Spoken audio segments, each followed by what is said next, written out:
right, let's start letting people in here. How do I switch the camera? There we are.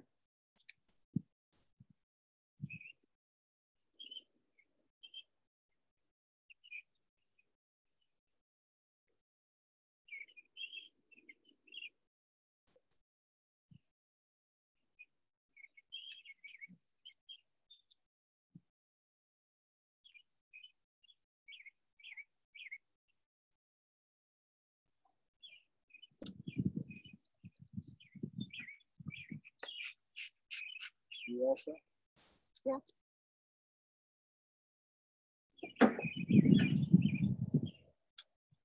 Oh.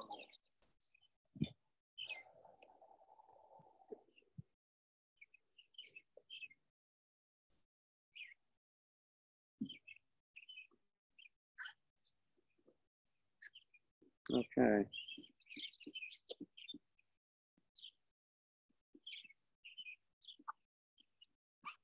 Excellent. Good morning, everyone.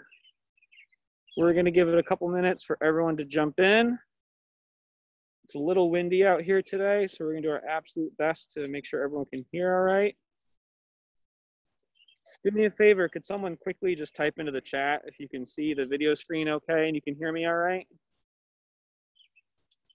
If you're already joined in.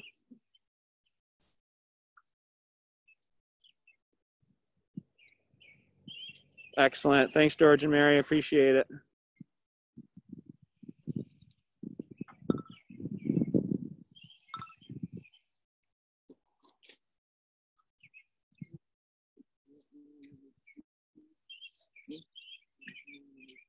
Yeah, but we won't need them right away. I just put them there so they can get pressure. I don't want to leave them in the cap.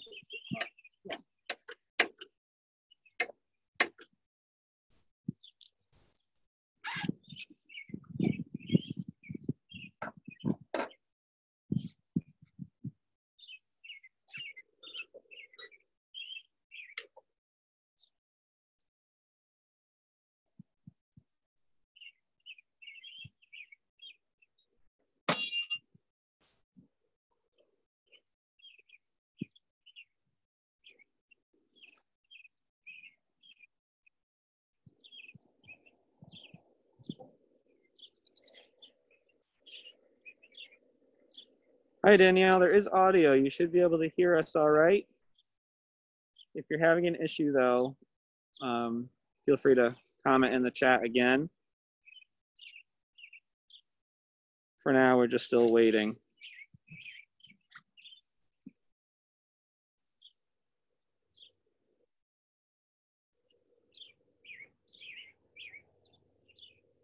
What in the world? Let's see here. There we go. If you are joining, please be sure to make sure your video and audio is off. That way you can see just our screen. You should see some beehives right now.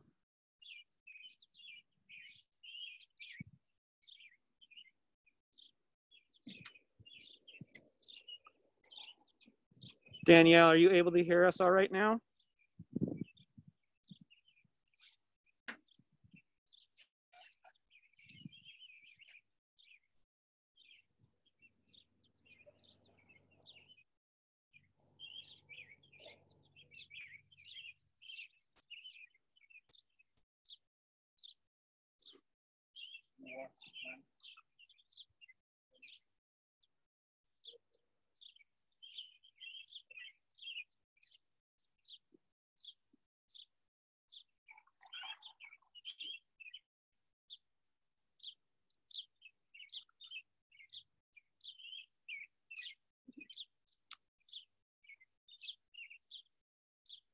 All right, everyone, we'll wait another minute or two.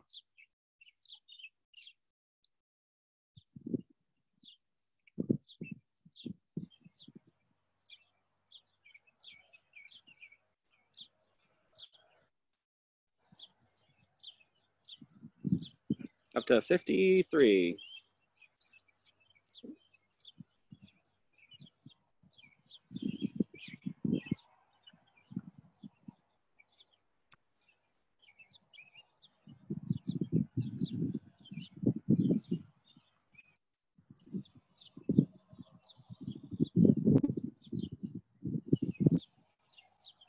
All right, I say we get started. All right, good morning, everyone. My name is Corey Thomas. I'm the Education Director with Massaro Community Farm. This morning we're here with Jones Apiaries doing some beekeeping. We do have a little bit of wind on the farm this morning. So if you're having trouble hearing, feel free to kind of just put a quick note in the chat and we'll see what we can do about that. Maybe get closer or pray for the wind to slow down. Just please keep in mind, these workshops are one way to support the Connecticut Beekeepers Association. And so if over the course of the workshop, you're really enjoying things, you might consider heading over to ctbees.org to provide a donation. And with that, we are ready to go. And I'll try and get nice and closer. You'd like to introduce yourself and talk about what we're doing today. Morning, my name's Ted Jones, my wife Becky. We do Jones Apiaries. We also manage the farm here, the beekeepers, for the beekeepers. What we're going to do today, if any of you were here on the 19th of April, we installed 2 packages. We're going to check the progress on them. We installed a nuke in here 2 weeks ago. We're going to check the project on that. Then we'll probably open the hive or 2, time permitting. We will do an alcohol wash on one of the hives we opened to show you how we do it. And we're going to take a mite count to get a baseline now. We won't do it to the packages or nukes because we want them to get well established first. And whatever else we find today, we'll try and show you and see how we're going to remedy it in the next hour and a half. So let's get going. Excellent.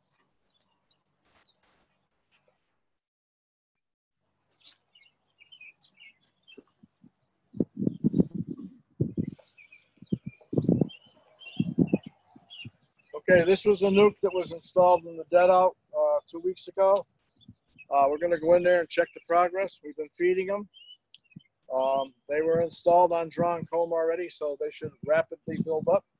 So first thing we're doing is smoke them. And as you notice, we push it right in the front door. Let them know we're coming in. You know, make sure it's cool smoke. And then we're going to go in through the top. As you can see, it looks like the feeder was leaking. A little liquid there, but we'll take care of that in a short time.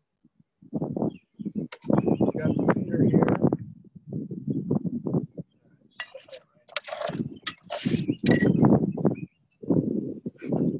All right, take this off.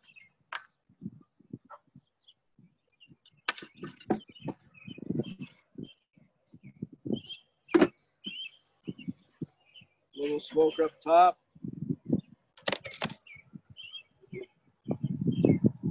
All right, the second box was put on just 3 or 4 days ago. They filled out the bottom one already. We're working on here, but we had some cold weather. Yesterday was really the first good day for beekeeping, really, for May. So we'll pop this off here.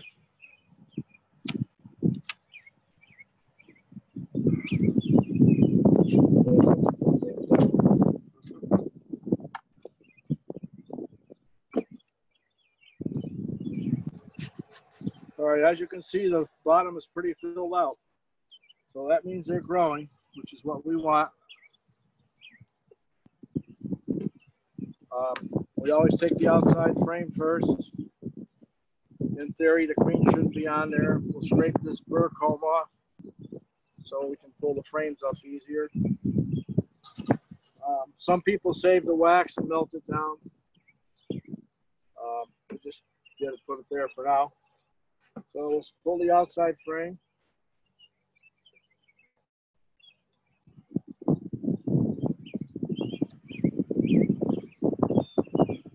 Making sure the queen's not on there.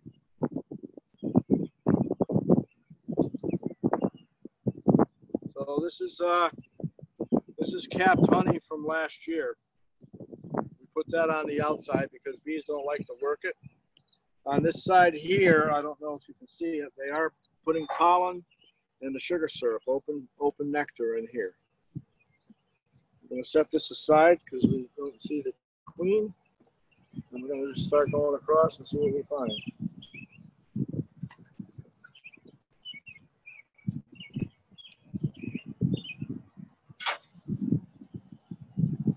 Okay, here's some capped brood. Gonna look for some eggs. We won't look for the queen. We find eggs, we know she's there. So this is older brood, as you can see.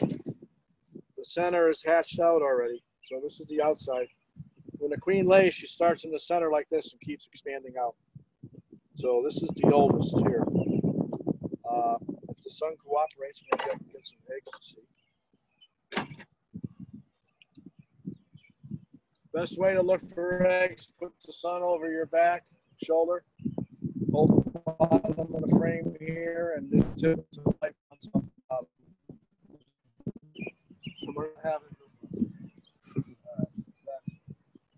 Okay, there are eggs on this frame. She started out right down in here. I know we're not going to be able to see it with the camera, but just to show you, right in here, she started a circle. So she's going to start all over again, keep going out. When she gets out here, these bees will have all emerged. Everybody see that all right? Let's see if we can pull another frame out and get a better shot. So as you can see, this snook is on 10 frames. That's why we put second box on. Every frame of capped brood, if it's fully capped, equals 2 frames of bees. So you can see a hive will expand rapidly. And that's what nukes do. And especially this one because it was on drawn comb. If they were on foundation, it would take a little, maybe a little slower. And packages on foundation are a little slower also. So with a nuke, you have to pay attention. You know, within 2 weeks, you got to put a deep on if you're on drawn comb. Otherwise, guess what? They're going to think about hanging in a tree. Okay, this is a frame here full of pollen in the center. On the outside is capped brood. So they've been bringing a lot of pollen in. Burr comb on the bottom, no big deal. You can knock it off and they'll put it there again tomorrow. This is basically a frame of pollen and then capped brood. So they're looking for room.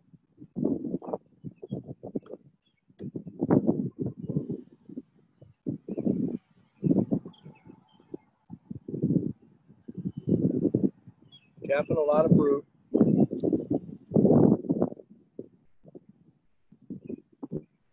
right, we'll just check for eggs again. I'm just going to jump in real quick here. If you are just joining, just a reminder to please keep your audio and video off. And we will have some time for questions using the chat function later on. All right. There's eggs on this frame also, so I know the queen's here. This hive is an Italian Carniolan cross with VSH, Varroa sensitive hygiene. I got them from a friend of ours. They raise them out of Louisiana. Merrimack Valley apiaries, you can Google it. September Bee Culture, they had a whole story on them. It's a family operation. So when you see a lot of empty cells, it could be they sense Varroa mites or something wasn't right. It's a hygienic behavior. So someone mentioned that third frame looked like it had swarm cells on the bottom. Do you remove them? No, that was just a button. I'm looking to find a good one, like right here. You look in there, there's nothing in there. Right here is the swarm button. They just put them there. So if they get crowded, they just get the queen to lay an egg in there. I will knock this off tomorrow. By tomorrow morning, they will build another one. In the spring and early summer, they always have them. And you may see some of the same things up in here in this area, procedure buttons. That doesn't mean they're going to swarm. But if the beekeeper's not paying attention, they get crowded. That means they have the opportunity to. This is a frame of. Let me just shake the bees off here. Hang on.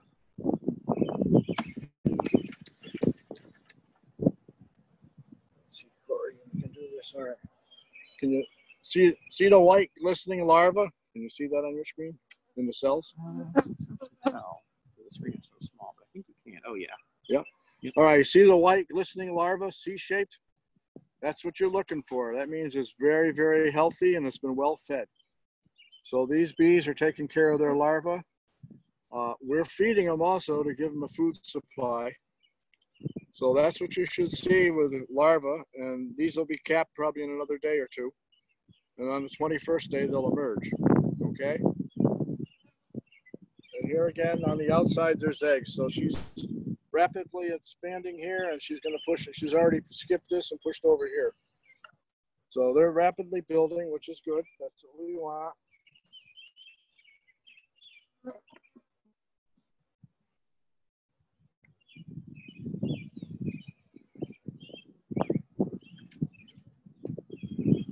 All right, here's some older brood. It's all capped. You can see the edges of, they've emerged, and there's already larvae back in there.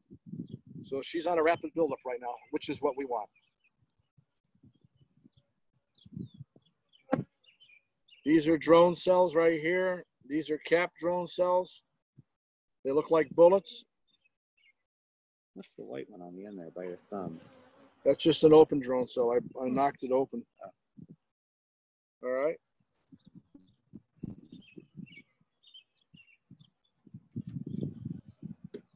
And I think one more, and I'm going to say we're pretty good. Hopefully we get all these bees to emerge. We're going to have a lot of bees, and they're going to move right up into that second box. Here again, this is drone brood. See, it's all like bullets. There's some up here. The rest is all worker brood.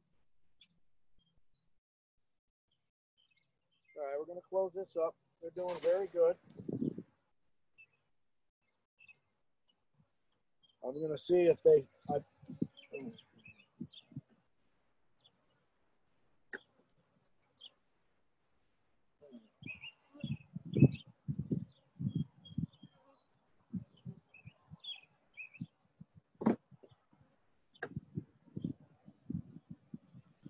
Always equalize the space on the end, so when you go in next time, you got a spot to push your frame out and get that first one out. Okay, because bees love to propolize things. Do you look for varroa in the open drone cells? Yep, we can, but this is a brand new hive. We'll try something on an older hive that's established. And someone else asked, I have a nuke, but at 2 weeks now, the new frames in the bottom box are still not drawn. Is that okay? Are you feeding them? Okay. So Donna, we want to know if you're feeding them. Yes. Okay. Remember, we've had cold weather. So, does she have eggs in there? She's on foundation, I'm gathering. Yes, some. The cold weather slows them down because they only can lay eggs as far as the brood can cover.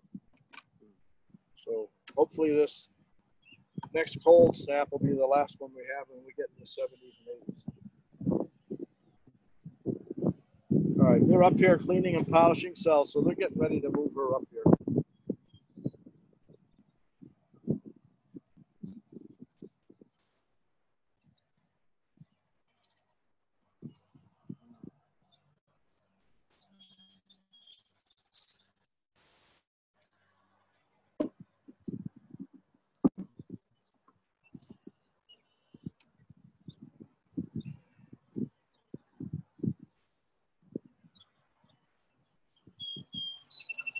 So they're just polishing these cells up on the old comb.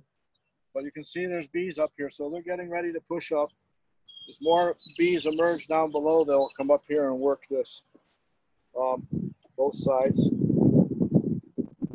We have some foundation in the center. It's an opportunity. Nukes love to draw new comb, so it's an opportunity to rotate some comb out that's old. But we need a honey flow.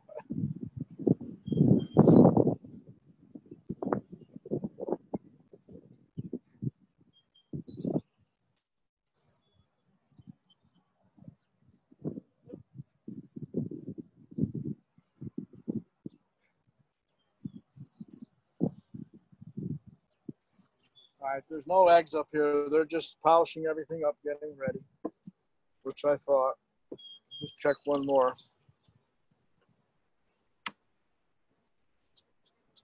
Yeah, same thing. No way. Okay. So they're working on this. Probably by next weekend they'll be brewed up here.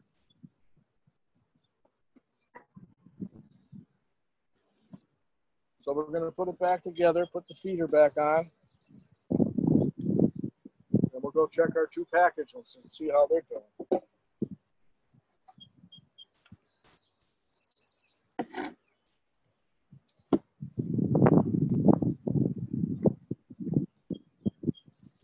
Someone just asked, we installed a new package on Foundation. When should we add the second brood box? You have brood and bees on the 7th to the 8th frame. 7th to the 8th frame. Okay. And then remember, they don't like to draw the outside frame, so eventually you'll have to move the outside frames to the center to force them to draw those. And the same thing will happen on the second box. Someone's asking, why would they swarm? Not enough space? What's that? Why would they swarm? Not enough space? Why would they swarm? Good question.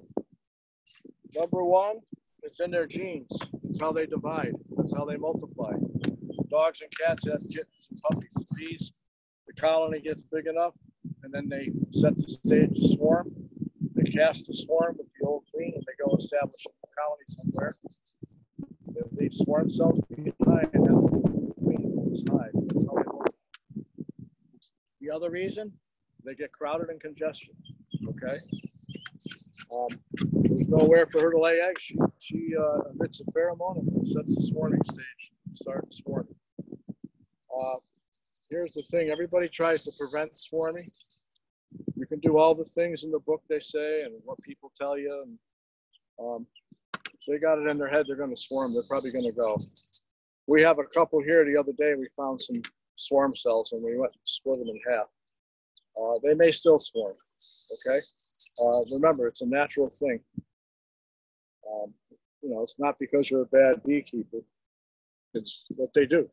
That's how they multiply. Someone's asking, how long should I keep feeding my bees? So your foundation is drawn out in both of your deep buckets, or if you're using mediums, your brood chamber. Usually you need 4 to 5 mediums to make a equal 2 deeps. And I always say 5 chambers because you got to have honey. You don't have the square inches when you're in a medium compared to a deep.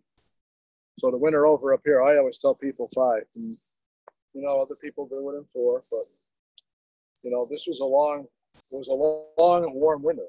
Okay, we didn't have sub-zero weather, so the bees a lot of times all winter were not in a tight cluster, so they were consuming a lot of honey. And I'm sure you'll hear people saying they're hive starved in March or the end of March when we got that cold snap. So here again we have this is our package, one of them. We installed it on the 19th of April. So we're almost coming up on a month.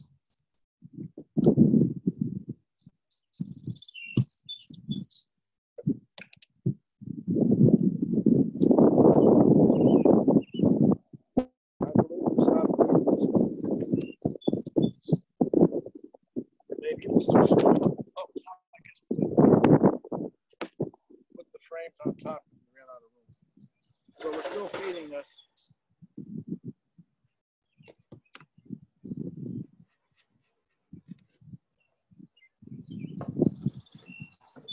We just stacked the honey supers on top. Okay, the bees are up here. Let's see what it said on the roof.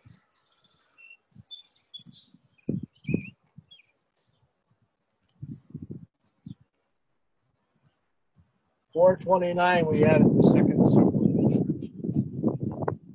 And here again, this was all on drawn comb.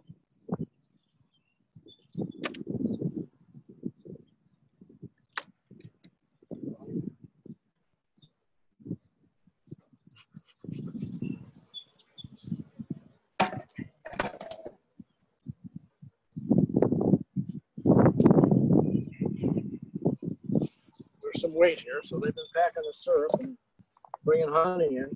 And here again, when it was cold, we gave them a pollen patty, and that's all that's left of it.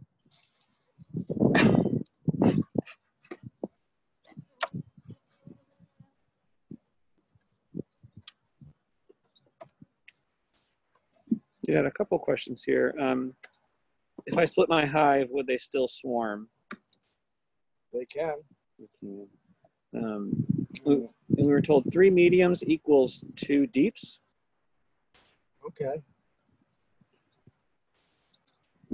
Like I say, it's, 10 different opinions there. Do we need to change the sugar water if there's mold in it?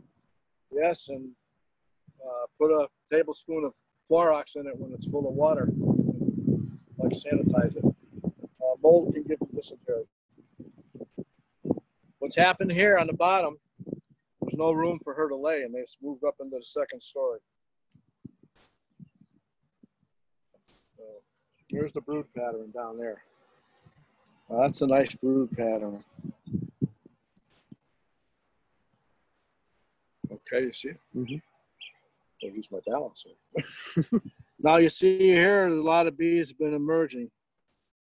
Now in this frame, here's the pollen, the nectar, and then the broods in the center. So the food source is always nearby in the corners.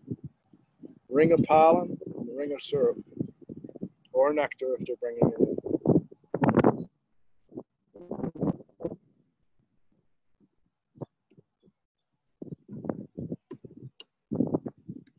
So it's mostly cat brood down here.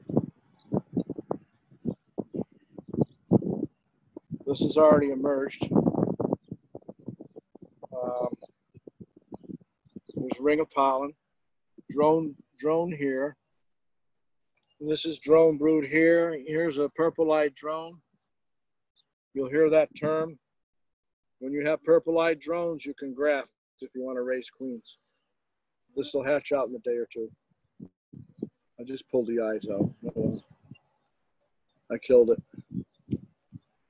Okay, and here's some drone brood. They always build drone brood on the bottom of the comb. Here they put one up here. Let's check for eggs while we're here. All right. This area here, it's not going to show up in the camera. It's full of eggs and young larvae, like it's just hatched in the last day or two. So they've pushed her back down here to backfill everything. Same thing here, just has eggs. So this package is doing very well. Like I say, I should have done a package, one of the packages on foundation, so people with packages could see. But once the package has its first hatch out, it'll kick in and go quicker, okay? Couple of quick questions. 2 weeks ago, hive had a slim queen, no eggs or brood. Yesterday, hive full of spotty drone brood and 2 mediums, no queen, eggs on walls of cells, suspected drone laying worker. How to remedy? Oh boy. Well, I'll tell you how I do it.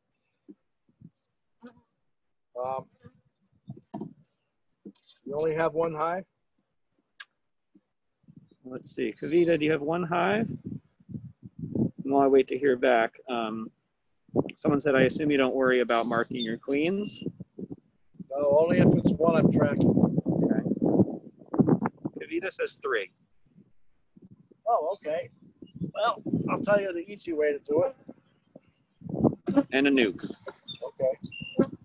You got a nuke? Take all the bees, dump them out 20 feet away, and install that nuke in the hive. The laying worker can't fly. She'll stay in the grass. You got a nuke. They're there to protect their queen, and the other bees will eventually come in and assimilate and become part of the colony. 99% of the time it works. Nothing's 100%. Remember that. Should you have 2 brood deeps and then add a deep for honey with the queen excluder, or 1 brood deep with queen excluder and then add a super for honey? All right. You run 2 deeps for a brood chamber up here in New England. The honey supers, when the honey super's full, when the deep is full of honey, it weighs 100 pounds. I'm not into that no more. That's why all our honey supers are mediums. That's about 45, 50 pounds, depending how far they draw it out. It's a personal preference. If you're a muscle man and you want to do deeps, go ahead. But we normally run 2 brood chambers and then the honey supers on top. Now in the fall, we have a lot of outlying yards. When you have bees in your backyard, you won't have this problem. We got a hive that's questionable. Say it has only 5, 6 frames of honey. We'll throw a medium full of honey on top like insurance. So if it gets ultra cold or ultra warm, they won't starve to death. Because otherwise you got to make all these trips back to feed them. And we'll talk about feeding later on in the year. So what we're going to do here now, we're going to inspect the upper part. We're going to put on a honey super today and stop feeding them. Basically, honey from last year. Put that here.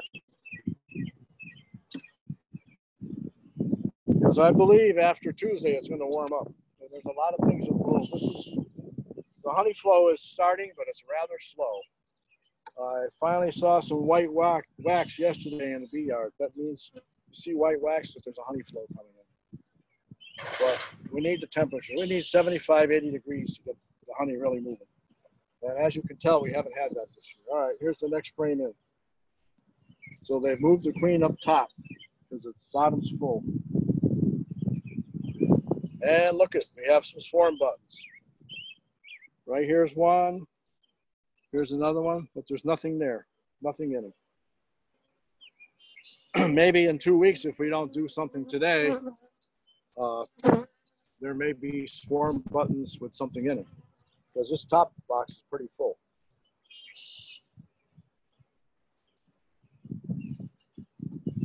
But I believe after today, correct me if I'm wrong, I believe it's going to be cold the next 3 days.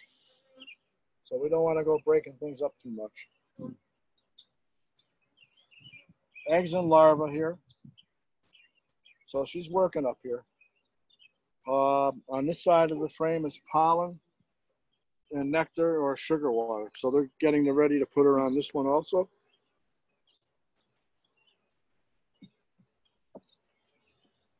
So this package is doing very well. And anybody wants to know, this is a southern package. Okay? There's nothing wrong with that southern brood pattern. Both sides, excellent. Someone asked, when seeing purple-eyed drones, is that a good indicator to perform splits or just to raise queens? Just for raising queens. I suppose you're talking a walk-away split? Are they talking a walk-away split? Let's see. Trudy, are you talking about a walk-away split? Wait for her to get back to us. Here's some more buttons. She said any split. Yeah. Yeah, as long as you have mated queens. I'd wait a little bit. You know, people do walk-away splits. We don't do them. I use a mated queen because you'll lose almost 40, 42 days before you get a merging worker, because it takes 16 days for a queen. Then by the time she gets mated, and then it's another 21 days for the merging worker. For a mated queen, 3-4 days, you got eggs and she's off and running. I like to see them the end of May or beginning of June, so you know you have more drones out there. I don't know if anybody remembers on Facebook one day, March 1st, I found purple-eyed drones.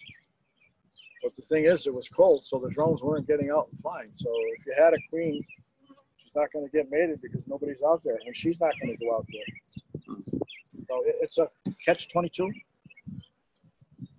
This is just full of nectar or syrup.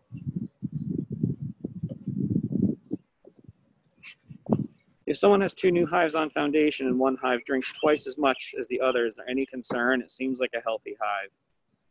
They both have brood in them? We'll wait for D. Wilson to get back to us to see if they have brood. Depends how much brood. If they're raising a lot of brood, yeah, they're going to drink a lot more syrup. If it's a bigger amount of bees. And if you have a full hive with 2 brood boxes and 2 honey supers, do you normally check the first brood box? I asked because you mentioned how heavy they are. Yeah. Well, I would check them all, though. Okay. And what are you checking for? Let's just put it that way. What are you checking for? Okay. Are you checking for eggs? This time of year, you should be inspecting for swarm cells. And the way you do that is you break the 2 deeps apart and you look on the bottom. And if you got swarm cells, you're going to see on the bottom of the frames. Okay. D. Wilson got back to us and said the one that drinks less has more brood. Wow. Well, they must be getting a source somewhere else, or were there frames of honey in there? Or they're efficient bees. As long as they're both doing good. So this is pretty full of nectar, honey, brood, bottoms full. So they're running out of room. So today we're going to stop feeding them, and we're going to put a honey super on. Okay? I'm going to move this over.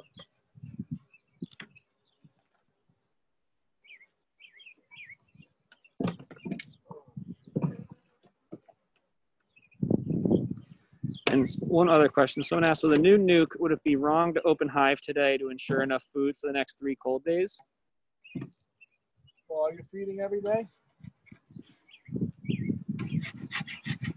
As long as you're feeding them, don't let them run out. Okay. And someone said, you don't recommend the single brood box approach with our climate. Some beekeepers say there are enough cells in 10 frames given the 21-day worker life cycle. What are you going to do in the wintertime? Okay, so Peter, I want to know what your plan was for the winter. For a beginner, I don't recommend it. A single brood box, I mean, I've done it, playing around and experimenting. There's a lot more work involved. You really got to feed the heck out of them. And sorry, Donna couldn't hear you. She had a question about the nuke, opening it to feed for the next 3 cold days. I'll hold a little closer here. Okay. Do you have eggs in it? So Donna, we want to know if you have eggs. Brood? Yes, Yeah. she has eggs. Second box? Bees in the second box yet? Let's see. No second box yet. Okay. Yeah, just keep feeding them. Keep the feed on there. You shouldn't have to open them to see if they have enough food. How are you feeding them? Top feeder?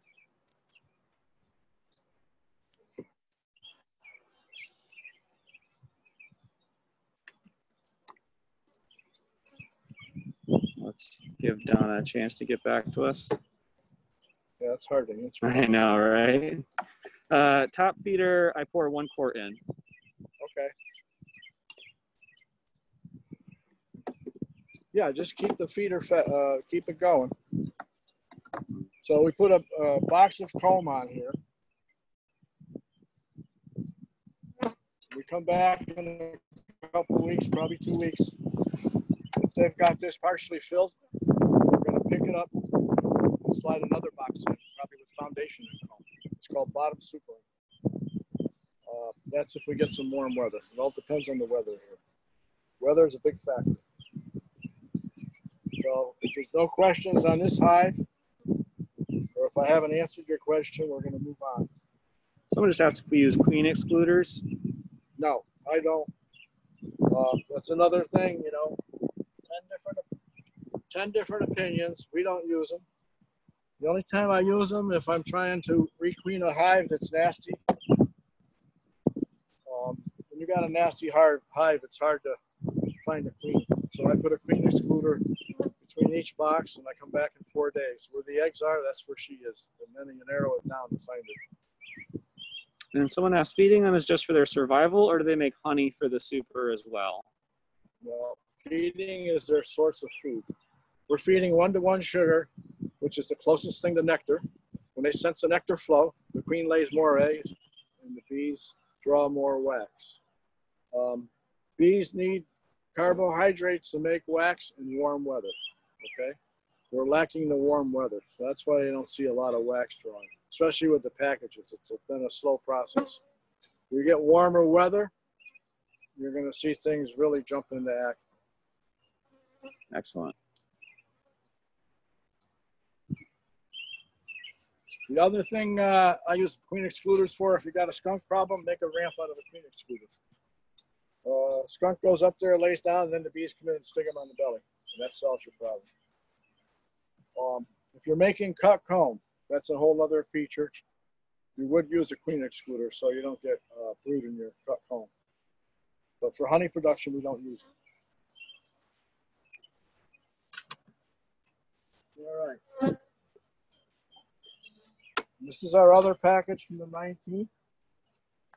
We're going to give this one a check.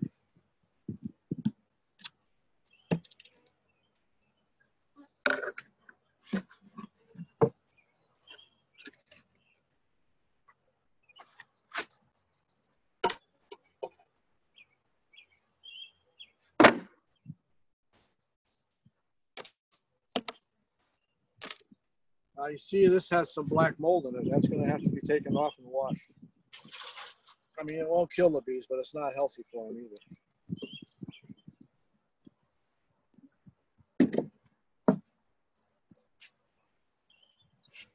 Do you use Pro Health as a sugar water additive? I use Honey Bee Healthy.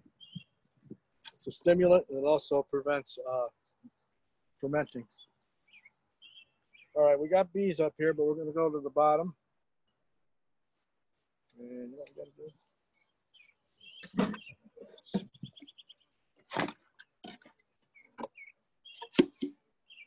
Take a super down. You never put it on the grass because if the queen's there and she runs in the grass, you'll never find her. So I set it on the inner cover, or the outer cover. Not using an excluder with the queen. All right, this has got weight in it, so I think we're going to find the same thing.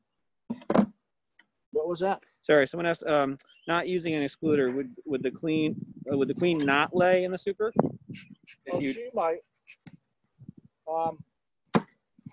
On the second deep, there's usually a rim of honey across the top, 2 inches. Maybe we can find it in that one there.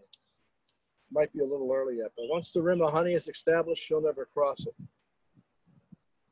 And, you know, if she does go up and hits a couple frames, as soon as it hatches, they're going to push her down and fill it with honey. Okay, you got all summer. It's not the end of the world. You know, I know commercial beekeepers, they have 3,000 hives and they have 3,000 excluders. That's what they like to do. It's personal preference. I just look at it as a lot more equipment to have.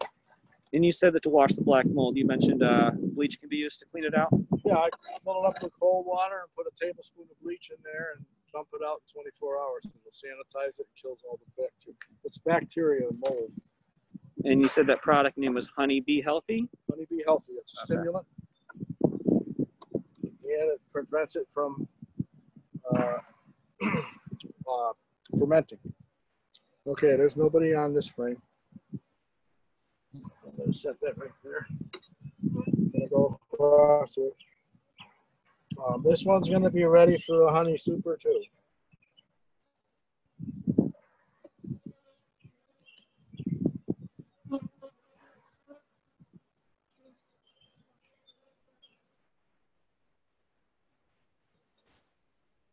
A lot of bees in here.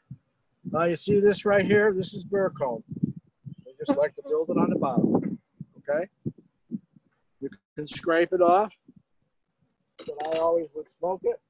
You don't want to be scraping it off if the queen's in there laying a drone egg. Okay? That wouldn't be a good day. Now you can just pull it off. I won't throw it on the ground, but anyway. So here's a very good frame. On the outside edges here is eggs.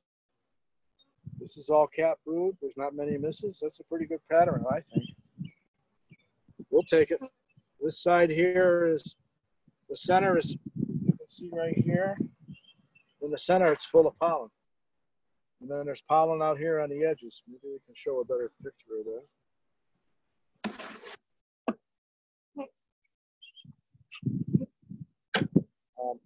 There is some nice pollen. See where the sun hit? Does it show up? Asking a little bit. Yeah, it's watch the shadow. Yeah. Yeah. So that's a nice ring of pollen on both sides. So these guys got their food distributed evenly. Doing a good job. We found eggs, which we want. So we're going to put the second box back on and we're going to go through that and check it out. There's a lot of capped brood down here. It looks like there'll be a lot up there. So we got to give them room, correct? They haven't hit the outside frame yet.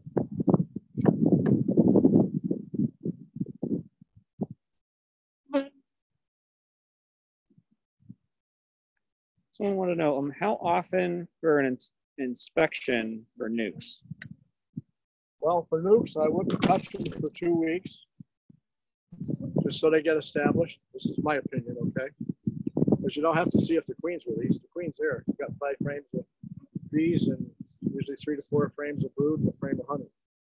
Let them get established and then go in for a check. You should see something going on. They should have expanded by then. And then this, every 2 weeks if you want. Now, if you find swarm cells and you take them out, in other words, if the swarm cells are capped, don't take them out because that's your new queen. You'll have to try something else. We'll go into that in a minute if we have time. You find swarm cells that just started, they're small, they got larvae, take them, knock them all out. But now you got to do it every 7 days because the swarm mode is set in motion and they're going to keep building and getting her to lay eggs. And when they swarm, they thought about swarming 3 to 4 weeks ago. That's how far in advance they are.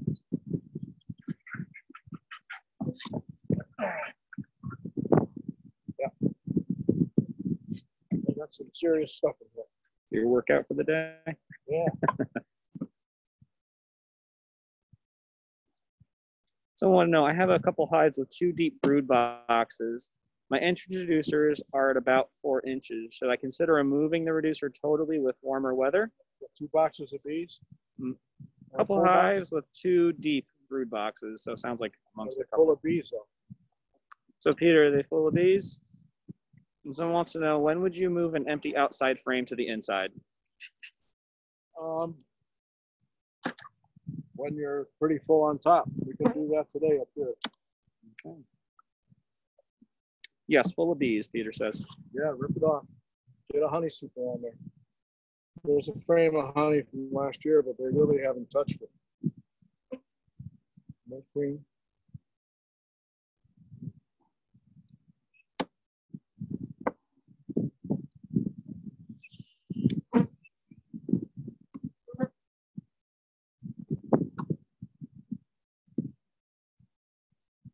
All right, here's an example. You know how we talk about the cluster? Maybe over here, the sunset will be better. You see how this is rounded? On the same frame, in the same position on the bottom, is going to be the other half of the newt, so it's in a circle. This is the top of the cluster, and down there's the bottom. Here's some more buttons. Nobody in it. Nobody in it. I'm not going to knock them off because I'm just going to put them back there tomorrow. Okay, here's the top of the cluster. There's eggs right here. I don't know if you're going to see it on the camera, but there's like honey right in here, or in sugar water. That's the ring. This is the ring of honey we talk about, and she won't cross that. It's hard to see. There's pollen there, but there's also nectar. So they're setting that up, and she won't cross it. And with 2 deeps, she's got plenty of space.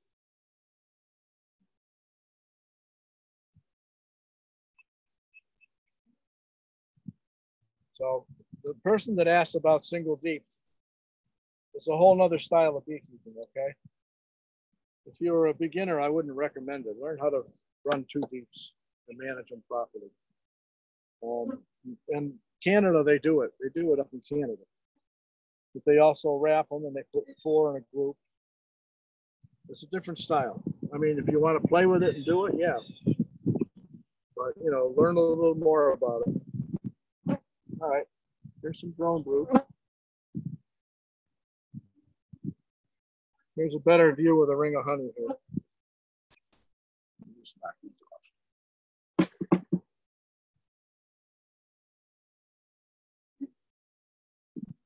You see how it's white or glistening right here? Right on the edge here, that's brand new wax. Brand new wax is white as can be. It's very pretty when you have a whole frame of it. So they're starting to, you know, expand the wax. Part of this we're feeding them, but there's, yeah, the other day there had to be stuff coming in yesterday. And here's the band of honey. See, it stops right here. And then this is honey.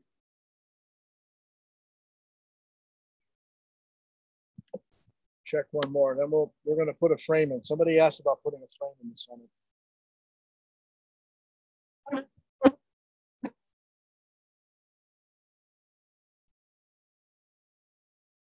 Another nice frame. Some more buttons. Little burr comb in the bottom, but we're not going to mess with that. Oh, what I did want to show.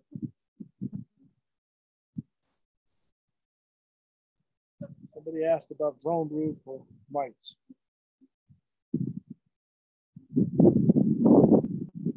Now, doing the method of drone brood this way,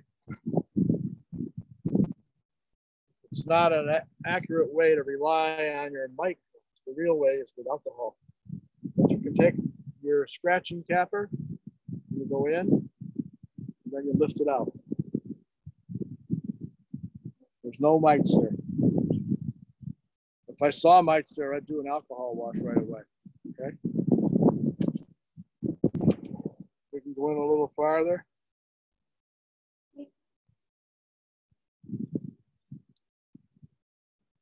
It's all clean. There's no mites. But it's kind of early. A wintered over hive now, we might find mites. I think myself this year, mites are going to be a big problem with hives that wintered over. A lot of them never shut down. Now, where I damaged this, they'll repair that today and they'll all be put back together. They'll pull out the damaged brood.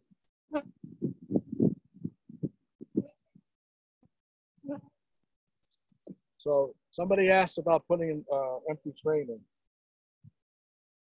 I don't know if we have one there.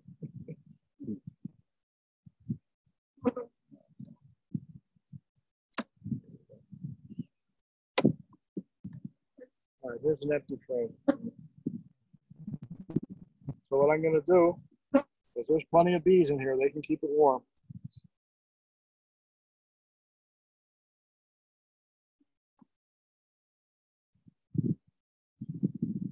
I'm going to brood on both sides. We have an empty frame. We inspect the comb. It's healthy. Okay. I'm going to drop it right in there. And then we're going to go right across like this, put it back together. Remember, I got a frame of honey for the outside.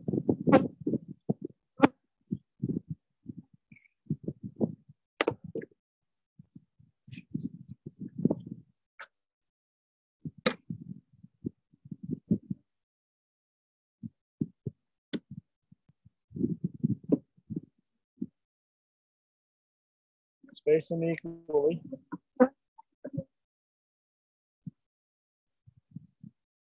All right, we're going to put a honey super on.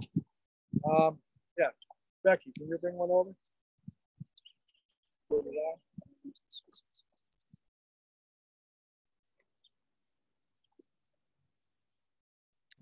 All right, thank you.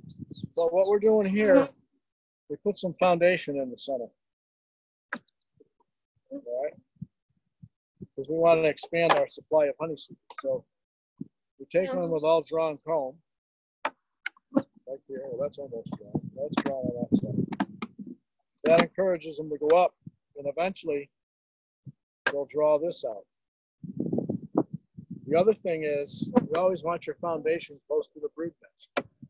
That's where your wax builders are, your young bees, that they eat. Okay? So say they get working on this and it's pretty well drawn out. Here again, we'll pick it up and slide another one under it, whether it's foundation or comb.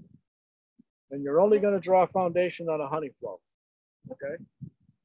And you stop feeding when you put your honey super in. And that's it, you know. So as soon as they get work, they're going to start working on these right away. Probably by tomorrow, they'll start putting nectar. The comb's all drawn out. So you saw a lot of that open nectar down below. We're going to move some of that up, open up that area for more eggs and larvae. And once we see them working on this and they start drawing these out, we'll put another one on. Like I say, we'll pick it up, slide another one in. Just keep going all summer. As far as the honey flow, your guess is as good as mine. Who knows? We got a lot of things are flowering, but with the cool days, the bees aren't getting out. So we're just gonna, the end of June, we'll see where we're at. We don't need to feed anymore. So we're gonna put the bottom board on. Okay, bottom board has two sides, the deep side and the smooth side. In the summertime, we want the smooth side down. If we put the deep side down, they would fill this with burr comb and you'd never get it off. The honey and the mess. So remember, always down. Now some companies have a vent hole, that always goes forward. All right. So we put a honey super on.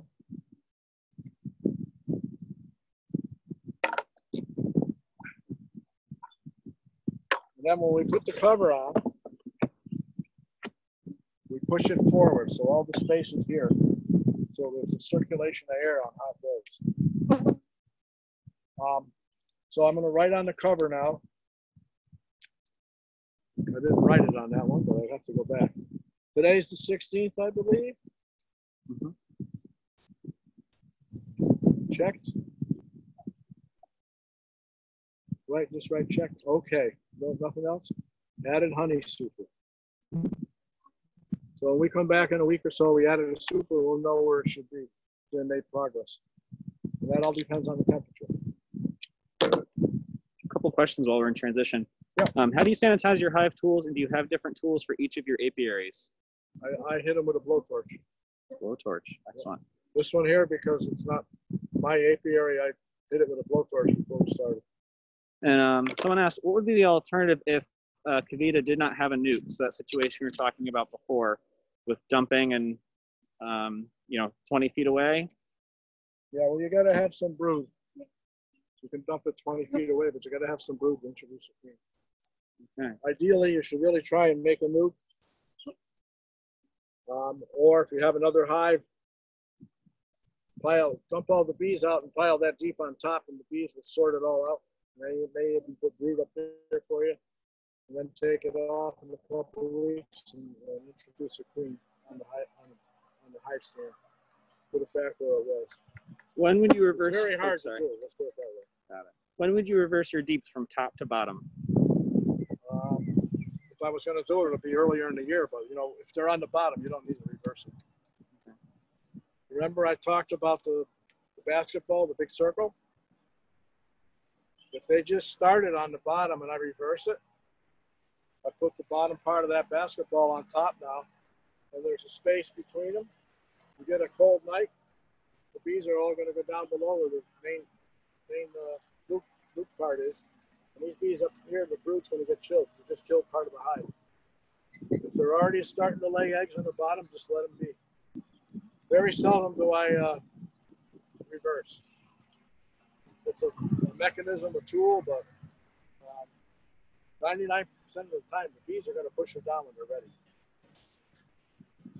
More people make the mistake of reversing, and then they kill part of your field force. You want the most amount of bees this time of year to have a big field force to bring in the honey. About how long after adding the second brood box do you add the honey super? Well, it all depends when the second brood box is full. Okay. If they're on 7 to 8 frames, as you can see, we had 6 frames of capped brood, and the other frames were full of nectar or syrup. They're looking for space to lay eggs, so we added a honey super today. Give them room to move that nectar. They don't move honey up, okay? Honey, when they get it so thick, and they use it for feed, they have to thin it back. Don't trip on that. They have to thin it back down to the consistency of nectar. Okay, so that open nectar, they'll move that no problem. They'll move it in a day and move it up top, and then up there they'll start the evaporation process. Okay. And do you have a preference on foundation material, plastic versus wax? Oh, here we go. That's 100 answers. A lot of answers. Okay. I prefer a plastic foundation. I've been using it probably, well, since it first came out. I tried a little bit of it just to see what it is.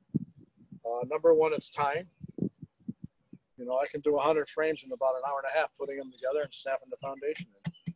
You start stringing wire and wax. Yeah, it smells good in the wintertime when you're doing it, but it takes a long time. And the bees don't care. I know you're going to get people say that they do care, but I don't find a difference. And the nice thing is, if they do the wax wrong, you scrape it off and tell them to do it over again. If you have wax foundation, you can't scrape it off because it's part of the foundation. Another advantage is, if you go into a dearth and you have wax foundation on there, they're going to start chewing holes in it. With plastic, they can't chew holes in it. And the last thing, bees will only draw foundation if there's a honey flow on or you're feeding them, okay? You get these people, they use the plastic and they say they don't draw it out, it's no good. If you don't have a honey flow on, they won't draw anything out. They gotta have feed. Carbohydrates, 8 pounds of honey to make a pound of wax. Excellent. Okay. I'm not gonna open this right now, but I'm gonna tell you what I did. I was here the other day and this had capped swarm cells. This hive here. So we set another hive bottom board up. I went in. I didn't look for the queen. It's only been 2 days. That's why I'm not going to open it, because I got to come back and see where the eggs are. And we just went and split it in half. So one half's going to have the queen cells open. The other half's going to have a queen, whether it's this one or that one. That's the quick way to do it. When you got a lot of bees, you don't have time to look through every frame. All right, and that should stop them from swarming because we put an empty supernatant comb on here, so that opened up everything. It's not congested. So we're not going to disturb these two today. But that's what I did, and I faced the bottom board the opposite direction. The field bees are going to go back to the parent colony, but all the ones that were brood or nurse bees, they haven't flown yet. They'll stay here. And give this in 2 weeks, it'll be caught up to this one. But in theory, it should knock back the swarming instinct. And you know what? Nothing's guaranteed. Okay? But that's what we do. Ideally, if you have the time, I don't have the time. I'm trying to hit all the bee yards. So that's why I do it this way. Ideally, if you get in there and find the old queen, you take her and a couple frames of bees and take them away somewhere, they'll think they swarm. And then your swarm cells will be raised and they won't have the swarming instinct. When they swarm, it's because the queen is emitting pheromones for them to leave and they take off. So ideally, if you can find the old queen, you reduce it by about probably 95%. But here again, I won't guarantee it. So what we'll do is we'll go into an established colony. How are we doing on time? 10:30 on the dot. Is it? Oh, so we got a half hour. I like to do an alcohol wash and show you how we do it. Any more questions before we move on? How much time you got? No, I'm just kidding. I'll try and summarize some of them. Someone's asking about really agitated bees and if there's specific reasons for some bees to be more grumpy than others. Wonder if it's skunks or they're going to test for Varroa, but it's hard when they're grumpy. All right. Are you smoking them enough? Okay. Is the skunk visiting them at night? If you got a skunk, you'll know it. In front of the hive, it'll be all muddy because they take their belly and rub it into the dirt because they have no hair there. And when they have their belly in, they're protected and they can't sting them through the fur. That's why I said you use a queen excluder. Then they lay on the excluder and their belly's open and they get stung and they go away. Could be genetics. You're not feeding them enough. If a colony's queenless, they can be nasty. They are superseded a queen, so they're in the transition period. They can make them nasty. You know, they don't have a queen, they don't have the queen pheromones. When they have queen pheromones in the hive, everybody's happy. They said smoking. And then the other thing is, remember, bees in the wild were nasty back in the colonial days. And over the 300 years here, we select for gentle bees with that gene in them that can always resurface. They say smoking a skunk visits but doesn't go near the hive, just walks around. You're not looking for scratches.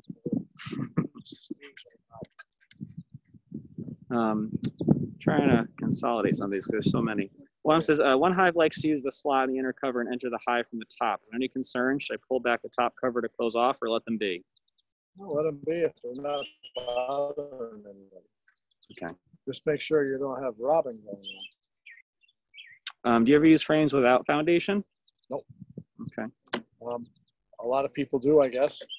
You still got to have support wires, and sometimes they don't do it right. A lot of times they do it great. It's great, but we don't do it because now they're very fragile. And if you break one, it falls out of the frame. Now you got it on the ground. It's a mess. All right. But I guess with the top bar hives, it's frameless or foundationless. Me personally, I don't do it. Okay. All right. Moving on. Moving on. Some folks are asking about swarming and preventing swarming, so I might just want to touch on that at some point during this next hive. Yeah, I know. Maybe just a little summary at the end.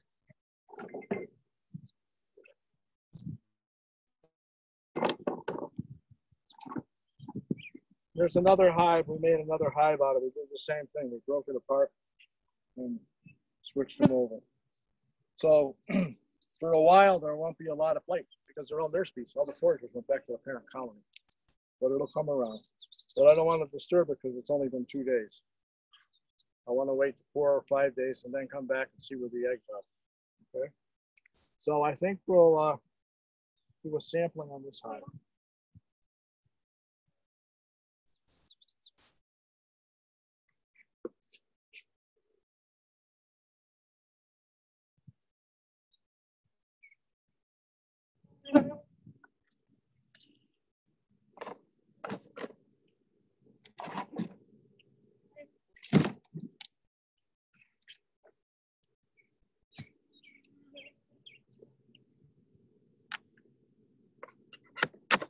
When you add the second brood box, do you place a frame from the lower box into the new one? Yep, you can if you want. Call it baiting them. And which hive did you turn around for your split? The one with the queen, or it doesn't matter? I said before, we don't go find the queen. We just split it in half. Okay. Put swarm cells in each one. The queen will kill the swarm cells. And she'll take over that hive, whether it's in this one or that one. And then the one that has the eggs, we know that's where she is.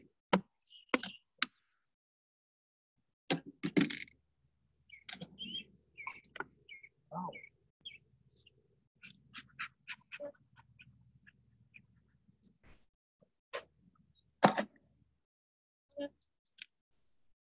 I'm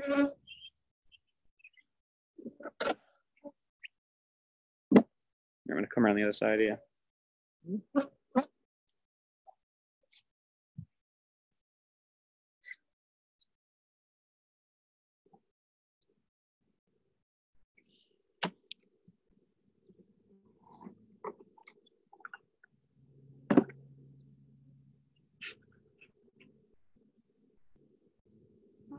So this hive was supered up the other day.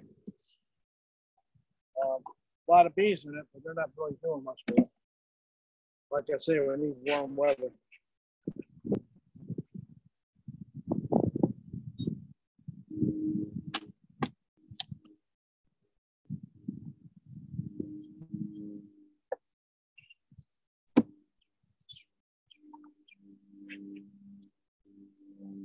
Here's a drone, purple-eyed drone.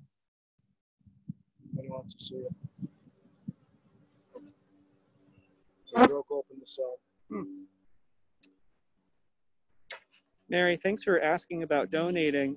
So if you signed up for the Eventbrite link, you will get an email that has the link to this video so you can watch it, as well as links where you can donate. So check your email when the video goes out, and that information will be there. Thank you for asking. Okay, here I'm checking. This is the way to check for swarm cells. Man, look what we have here. Cap swarm cell. And here's one I broke open. So, well, I'm not going to play with it now. I'm going to take it off. I'm thinking about swarming.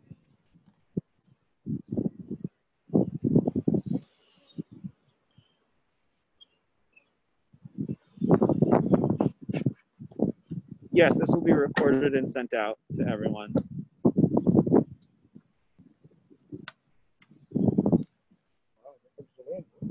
Yeah, it was quiet for a while.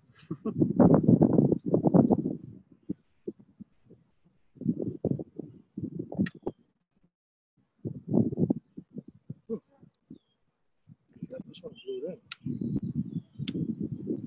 Wow.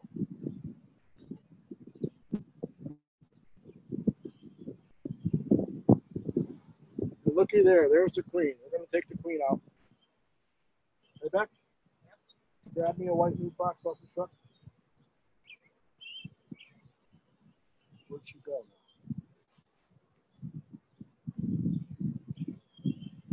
She was a runner. Here she is right here. I just don't want her to drop. See her right there?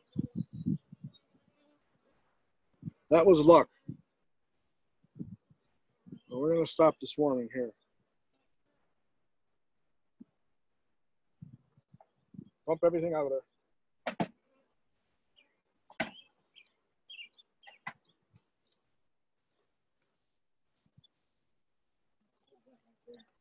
Queen in here. We're going to take some more frames. If you have time, this is what you do, but normally you don't get her on the first frame. Put a bunch of bees in here carefully.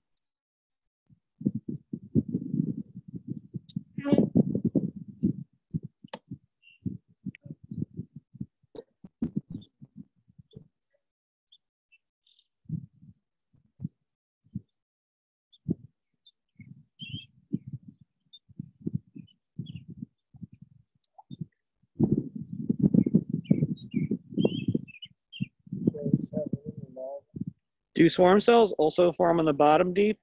No, just between the two bees. Just between the two deeps. Okay. All right. Open that up.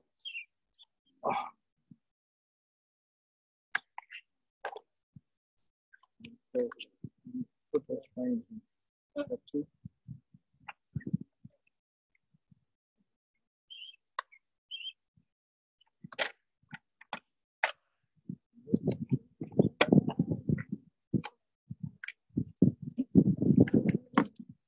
Take that up, put it in the shade by the truck. So what we're going to do is take that to another location. And we'll raise that as a nuke. Now we're going to put this back together. After we're going to do an alcohol wash because I got it home.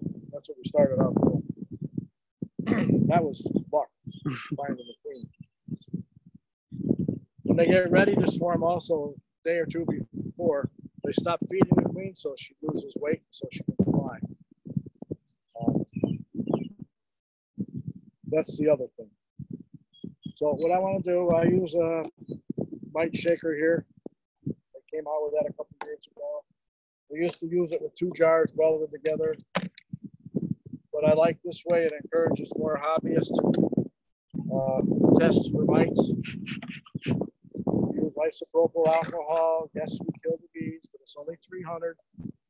She lays 6,000 to 1,200 eggs a day. so they won't miss it. And you're doing it for the health of the colony, right? Take your pet to the vet for the health of the pet. And we're doing it for the health of the colony. Now, there's another way you can do it, but I don't show it anymore because it's not accurate. Sugar, powdered sugar. It has to be above 75 degrees.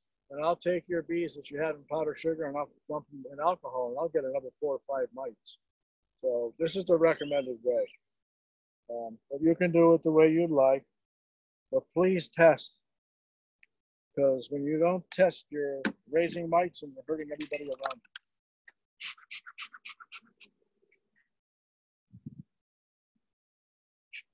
So I find the frame.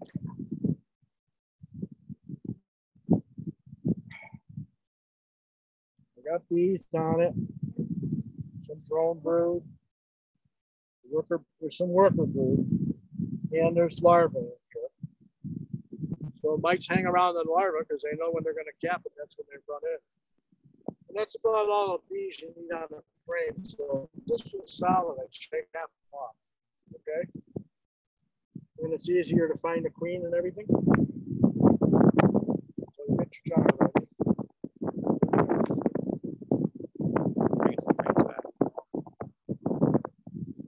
Stand by, folks. Be ready here.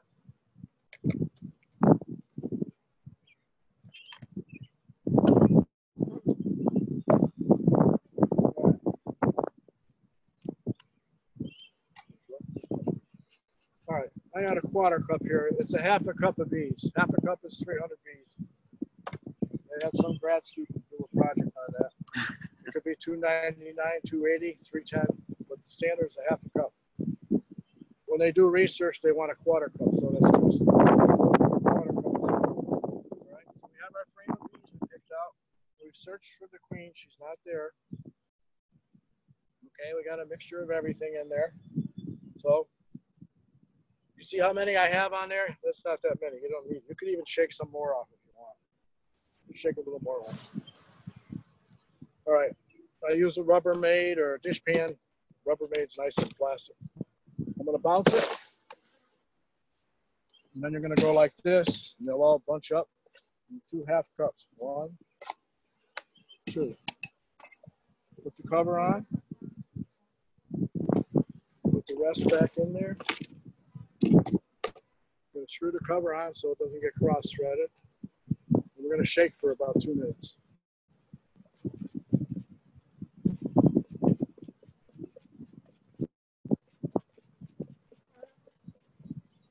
Did you bring some frames back? I need some for here. Whatever we took out for that, we got to replace them. Someone said they use shims to provide room for pollen patties and ended up with a lot of burrcomb. Do you use shims for anything? Only in the wintertime. Shims should be off now. And yes, you will have lots of burrcomb. Right back. Right there. Well, And the deep and the super, do the bees work from the center out? normally, yes. Normally, okay. And the outside frames will usually be honey. Yeah. Hang on.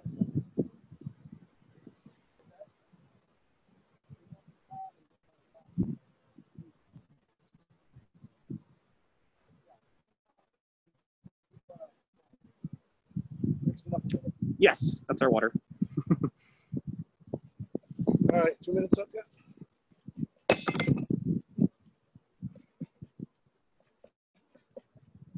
All right. Get out of the sun. All right. So.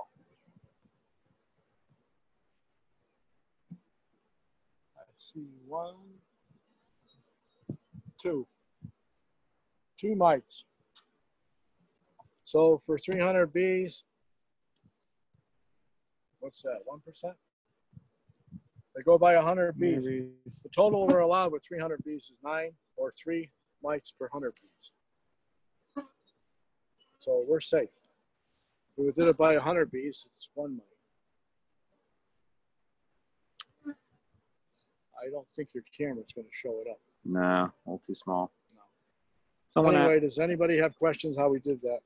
Someone said I have a nuke that I just put the second brood box on. When do I check for mites? Well, I'd let them fill up the second nuke box. You know, try not to mess them up any more than you have to. If it was a nuke, they were treated before they were made. So it should be low. You know, some people, they want to test the package right away. A package is even worse. You got bees from all different colonies and the new queen. Let them get established. Get in at least 1 or 2 brood cycles in, and then you can go do a test. And if you had a large amount of mites, how would you treat them? Right now, I'd probably do formic acid if the weather holds out.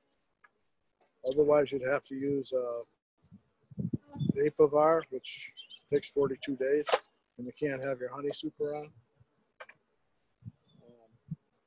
There's other ways to do it. You can do drone comb foundation, but you have to be right on target there. Drones hatch in 24 days, so 20th day, you got to get that frame out of all drone brood, because when it emerges, you're emerging mites. It's very rare to see high mite counts right now. This was a wintered over colony. We got 2. But we should start checking now. Once I get a baseline, I'm going to check every 2 weeks, 3 weeks at the most. Nice. Yeah, come over. Got it? Oh. Okay. What I got here, 2 foundation. The blue. That's the color of the queen this year. I went to a convention a couple of years ago and got friendly with a retired airline pilot from Kentucky. We were talking about how we rotate our frames. He said when he puts new ones in, it's always the color of the queen. So in 5 years, I'll know these frames are 5 years old. Pretty good trick, I thought. So I always share it with everybody. I forget his name now, but it's not my idea. So I'm going to put 2 foundation in because there's a lot of bees in there. They're going to need something to do. I know you talk about nukes being treated, but are new packages generally treated for mites by the supplier? They usually treat the hives that get the bees on it, yeah. Okay. They have to, or you wouldn't have any bees. Yeah, good question. Okay, here's a good shot. She just started laying in here. And out here is eggs. See the cluster? You can get that. Yeah. Is the light all right? White glistening larva, that's what we want.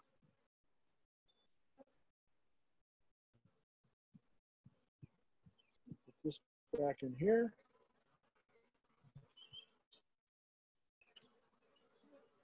And we're going to rack them tight.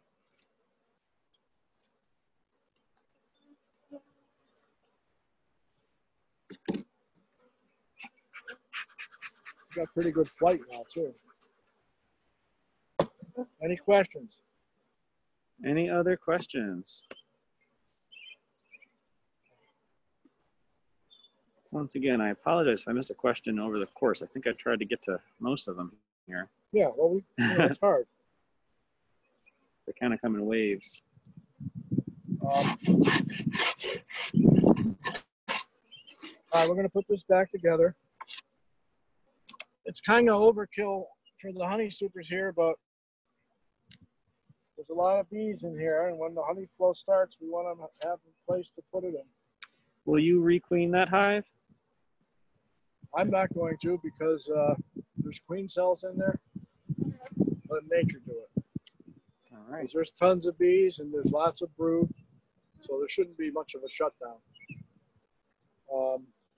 We could, but the thing is, if there's a cell, we didn't go through the whole hive. There could be a cell and a virgin just hatched running around. So virgins are hard to track down because they're a little smaller and they're fast. So this one here, I'm just going to let the cells fight it out. But yes, you could requeen it, but it's a lot harder. You'd have to make sure you got rid of all the cells in there, even the supersedure cells. Because otherwise, that one one of those hatch, they're going to go kill your new queen. And I think you answered this, but someone asked, just to confirm, the bees in the jar, those are dead, correct? They're dead. Yep. Dead They're bees. preserved. Preserved. Someone's asking about our water source, the bucket behind you. Is there something in there the bees can land on? Yeah, we got rocks. Oh, okay, excellent. Let me see if I can sneak over there to get a look. Then we have holes so it doesn't overflow. And it's a swamp down here. They probably prefer the swamp water better, but yes, they have access to water.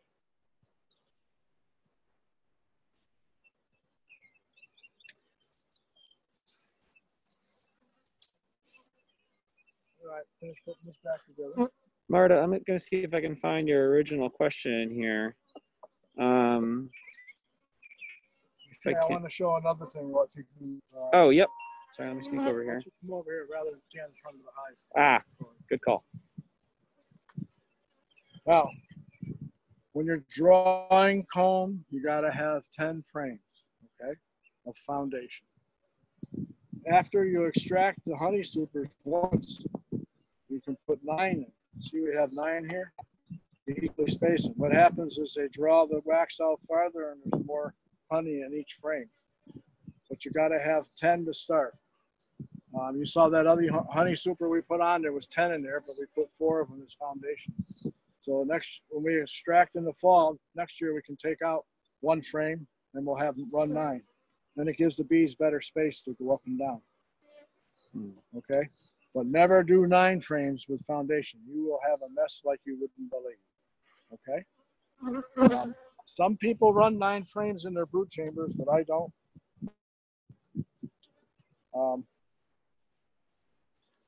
It's not practical for us. Someone Here, asked, again, you have to start out with a foundation. You have to start out with 10. so someone is asking about trying to prevent a second swarm. Their bees swarmed with virgin queens despite a split done 2.5 weeks ago. Yeah. Well, secondary swarms, they happen. You don't know when it's going to happen or if it's going to happen. And how many hives do we have total here? We're up to 10 now. 10, and how many do you maintain? We're about 125 right now. We go between 100 and 150. Wow. Depends what the winter loss is. This year, winter loss was the best we've had in 10 years. We were at 5%. Before we were averaging 20 to 30%. And last year we had to treat for mites 3 times. Wow. Someone had a swarm. Mites is part. Everybody blames pesticides. Yeah, that might be part of it. It's the mite. If they weaken the immune system on the bees can't fight all the other things. Just like you or I. If our immune system was weak, we'd be getting sicker more. You just got to stay on top of the mites. Keep it below 3%. 3% is the threshold. And if you want to know more about it, a great place to go is Bee Informed Partnership. You got all you want to know about mites and everything, and they have a webinar now. It's really great for beginners if you want to learn about mites. Once again, Bee Informed. Bee Informed Partnership. Partnership, okay. Yep. Google it, and you can go right. It's run by the University of Maryland. We participate in their research program. We send them bees every 30 days from 4 hives, the same hives all year. And they test them for everything, Nosema, mite counts. What's the other thing? I forget now, but they send you a report out. Nosema and mites are the big thing. Deformed wing virus. And just to monitor those hives, like it's a barometer, you pay for it. They put that information from all over the country on their website to show you where the hot spots are and what's going on, what people are doing. They're doing a lot of research. So it's a good website, especially for a beginner, because they show you different ways to do it. And, there's biological methods for trying to control the mites, but eventually they don't work, and you have to go to something harsher, Formic Pro, oxalic acid. Oxalic acid's only good when the bees are broodless. It doesn't penetrate the cappings. Now there's, you see out on the internet, people are saying they just treat every 7 days. And now there's research, Jennifer Berry's doing it from the University of Georgia.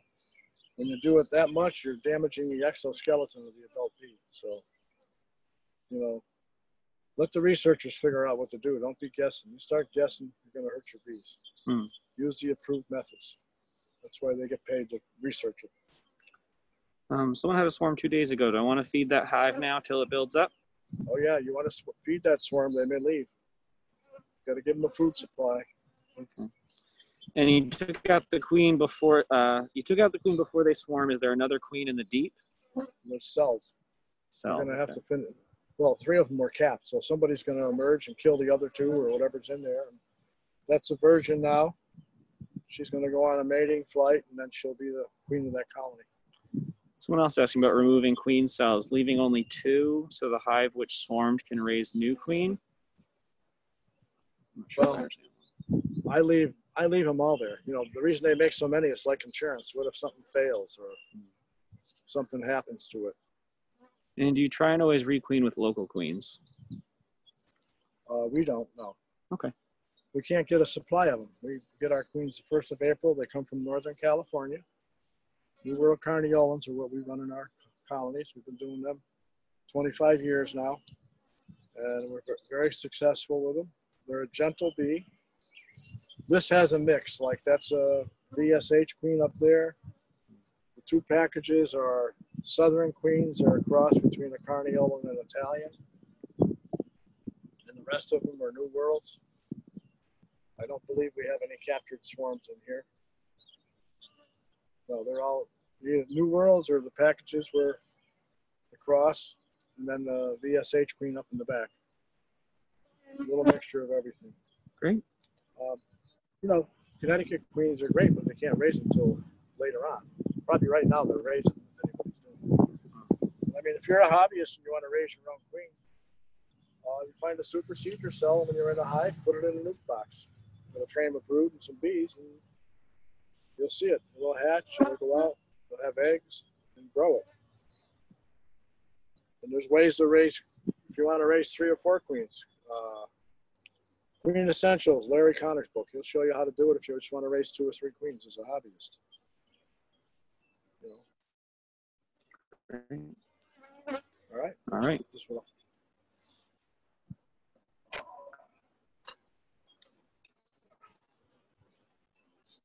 That's why I don't stack a hive up so high. I will say this. I think this is the most swarms I've heard about this year. We've had a couple of them. Oops.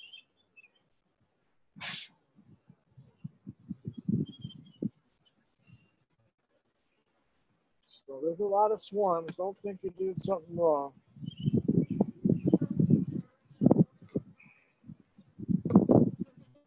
Top box was full of honeys. Someone's asking if they got their nuke from you. What kind of bees were in that nuke?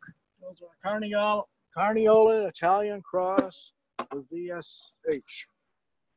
Excellent. Varroa sensitive hygiene. Like I said, if you get bee culture, there's an article all about it. Someone mentioned they saw 2 swarms in Newtown yesterday. Yeah. Well, we're getting swarm calls all over. I don't even know why we get them. There's some guy on Facebook who caught 15 yesterday. Wow. That's all he does. All right. I think we're almost out of time. Yeah, we're there. All right. Anything else you'd like to add? That was it on questions, I think. Really? Yep. Okay. I'm getting a couple. I mean, Yeah. We can do so much. Yeah. Well, I guess we're out of time. I mean, thanks for coming by. Yeah. Excellent. And thank you so much for putting all this together. This is wonderful.